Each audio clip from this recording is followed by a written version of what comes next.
سب سے پوچھیں گے کہ کیا کالے جادو کے علاج میں کسی جانور کا خون یا الو کے خون کا استعمال ہوتا ہے؟ السلام علیکم قاری صاحب۔ وعلیکم السلام ورحمۃ اللہ۔ جی قاری صاحب، اس حوالے سے بتائیے گا۔ الحمدللہ وقفا والصلاة والسلام علی رسول اللہ، اما بعد۔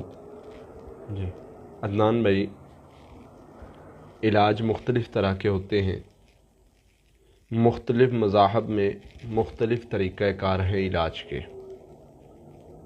اسلام جیسی نعمت اللہ تعالیٰ نے ہمیں عطا کر ہم پر بہت بڑا احسان کیا ہے۔ اس اسلام نے، نبی صلی اللہ علیہ وسلم نے ہمیں جو سکھایا ہے ہمارے لیے وہ کافی ہے۔ اصل میں علاج جو آپ نے پوچھا ہے سوال، آپ کے سوال کے مطابق جی علاج میں کسی کا خون استعمال کرنا، کسی جانور کا خون استعمال کرنا، الو کا خون استعمال کرنا کیسا ہوتا ہے؟ پہلی بات تو میں یہ واضح کر دوں کہ یہ جادو کرنے میں ہوتا ہے۔ بہترین صدقہ جاریہ حاصل کرنے کے لیے اس ویڈیو کو لائک کریں، شیئر کریں، کمنٹ کریں اور ہمارے چینل کو سبسکرائب کریں، پیج کو لائک کریں۔ قرآن سے روحانی علاج۔ جادو کرنے میں الو کا خون یا کسی جانور کا، بکرے کا، ہرن کا، اس طرح کی چیزیں استعمال ہوتی ہیں۔ اچھا، لیکن علاج کروانے میں جو لوگ اس طرح کی چیزیں استعمال کرتے ہیں وہ دو طرح کے ہیں۔ ایک تو جادوگروں سے جو علاج کرواتے ہیں۔ اچھا، ایک بندہ جادوگر سے علاج کرواتا ہے جو کفر کر کے علاج کرتا ہے، وہ خود بھی شرک کرتا ہے، خود بھی وہ گناہ گار ہوتا ہے، اور جو بندہ علاج کروا رہا ہے اس کو بھی ایمان سے خارج کرواتا ہے، کیونکہ جادو تو بندہ سیکھ ہی نہیں سکتا جب تک ایمان ہے اندر۔ بالکل، ایمان نکلے گا تو جادو سیکھ سکتا ہے۔ وما کفر سلیمان ولکن الشیاطین کفروا یعلمون الناس السحر۔ اللہ نے بتا دیا، فرما دیا کہ میرے سلیمان علیہ السلام نے کفر نہیں کیا تھا۔ اللہ تعالیٰ نے کفر کا لفظ استعمال کیا، جادو کا نہیں کیا۔ میرے سلیمان نے کفر نہیں کیا تھا، انہوں نے جادو سیکھا سکھایا نہیں تھا۔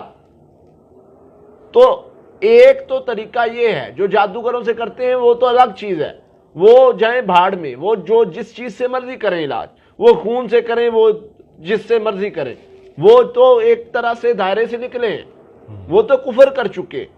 وہ جو علاج کرواتا ہے وہ بھی اسی جگہ پر پہنچ گیا، وہ ان کے ساتھی ہے، وہ ان کا ساتھ ہے۔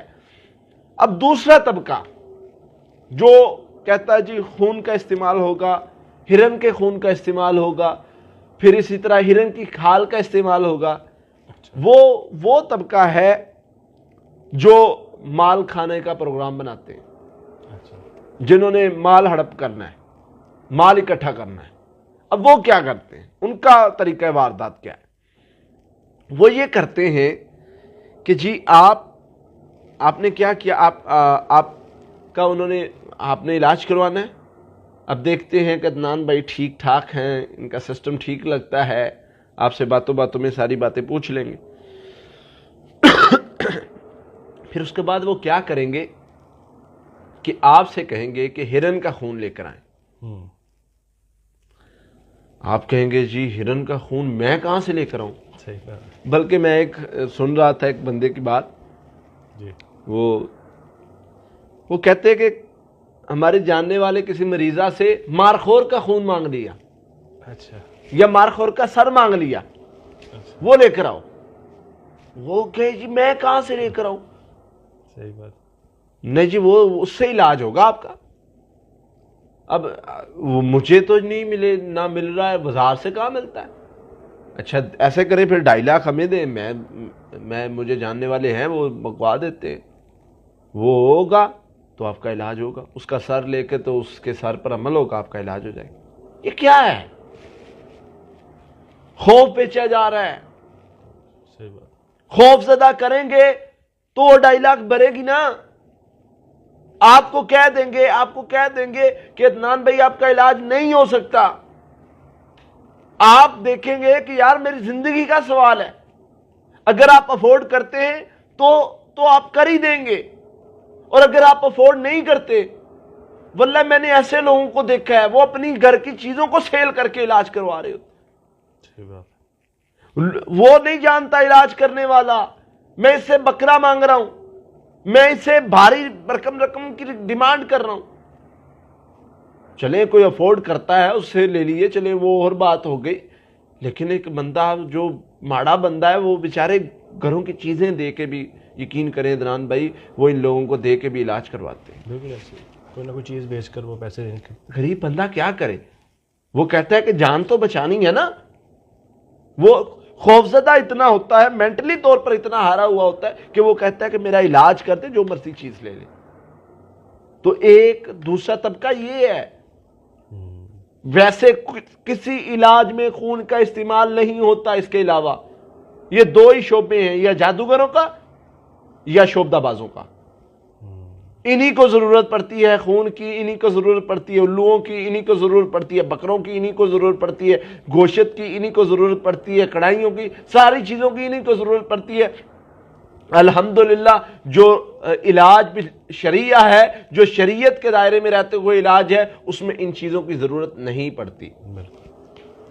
ہاں ہم صدقے کی ترغیب دے دیتے ہیں بس اوقات کہ صدقہ کریں بھائی. صدقہ وہ پوچھتے جی کتنے بکرے، کیا بھائی کسی اگر آپ کسی غریب کو دیکھتے ہیں اس کو کھانا کھلا دیں، جتنی بھی آپ کی حیثیت ہے. میں تو کہا کرتا ہوں کہ بھائی کسی غریب کو کی مالی مدد کریں. جتنا بھی کر سکتے میں خود ان کو مطلب اگر مجھ سے پوچھیں نا کیا صدقہ کریں، میں کہتا ہوں غریب کی مالی مدد. اس کی بچی شادی ہونے سے بیٹھی ہے، آپ اس کو گوشت کھلائی جا رہے ہیں، بکرا کھلائی جا رہے ہیں، اس کو کیا فائدہ ہے بکرے کا؟ اس کی جہاں ضرورت ہے، غریب کی ماں بیمار ہے، آپ اس کو بکرا کھلا رہے ہیں، اس کو بکرا وہ ہضم ہو رہا ہے، اس کے پاس میڈیسن کے پیسے نہیں ہیں.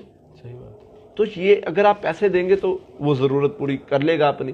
تو صدقہ، میں تو صدقہ بھی اگر کسی کو کہے نا تو اس کو کہتے ہیں بھائی کسی غریب کو کھلا دے، کسی مسجد کو دے. واللہ مسجد میں ایک اینٹ لگوانے کا جتنا بڑا اجر ہے، انسان کی سوچ ہی کام نہیں کرتی. ادھر مسجد بنواتا ہے، مسجد کی کوئی چیز بنواتا ہے، ادھر اللہ کے نبی صلی اللہ علیہ وسلم فرما گئے جنت میں اس کا محل بن جاتا ہے.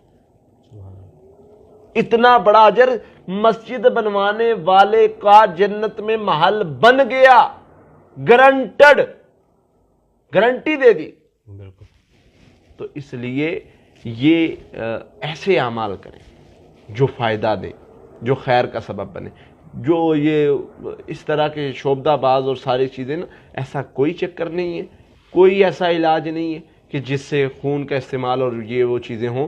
تو ان ایسے لوگوں سے پیچھے ہٹ جائیں، بچ جائیں ایسے لوگوں سے. واللہ ہے آپ کا ایمان بھی خراب کریں گے، آپ کی دولت بھی خراب کریں گے، اور اللہ کی ناراضگی کا سبب بھی بنیں گے. اس چیز سے بچیں، اللہ کے ساتھ رابطہ قائم کریں اور اس طریقے سے علاج کروائیں جو اللہ کے نبی صلی اللہ علیہ وسلم نے بتایا ہے. خود علاج کریں، انشاءاللہ اللہ کی رحمت سے آپ کا علاج بھی ہوگا، آپ کے معاملات بھی بہتر ہوں گے.